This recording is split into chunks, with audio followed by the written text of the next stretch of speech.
ଆଜ୍ଞା ଆମର ଅନୁଭୂତି ପ୍ରାୟ ବର୍ଷେ ଥରେ ଆମେ ଏଠିକି ଆସୁ ଆଉ ଏଠି ପୁରୀରେ ମୋର ଅନୁଭୂତି ଆମେ ଏଠି ଘର ଫର କରିବା ପାଇଁ ଏଠି ଆସୁ ଚନ୍ଦନରେ ପ୍ରାୟ ସମୟ ଆମେ ଆସୁଛୁ ଚନ୍ଦନ ଦେଖିଲା ପରେ ଆମ ମନ ଟିକେ ଏତେ ଖୁସି ଲାଗୁଛି ଠାକୁରଙ୍କୁ ଦେଖିଲା ପରେ ବହୁତ ଖୁସି ଲାଗୁଛି ଆମର ଅନୁଭୂତି କଣ ଯାହା ହେଲେ ଠାକୁର ଆମକୁ ତାଙ୍କ ଲୀଳାରୁ ମତେ ନେଇ ଆସନ୍ତି ଏଠିକି ଯାହା ହଉ ଏଠିକି ଆସନ୍ତି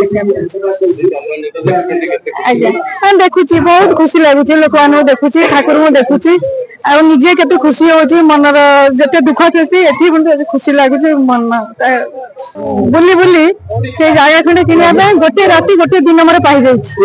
ତାପରେ କାଳିଆ ପାଖରୁ ଫେରିକିରି ବ୍ୟାଗ ଟା ଧରିକିରି ବସିଛି ମତେ ଜଣେ ଏଇଠି ପଣ୍ଡା ଡାକିନେଲେ ମା ମୋ ପାଖକୁ ଆସ ଦେଖିବ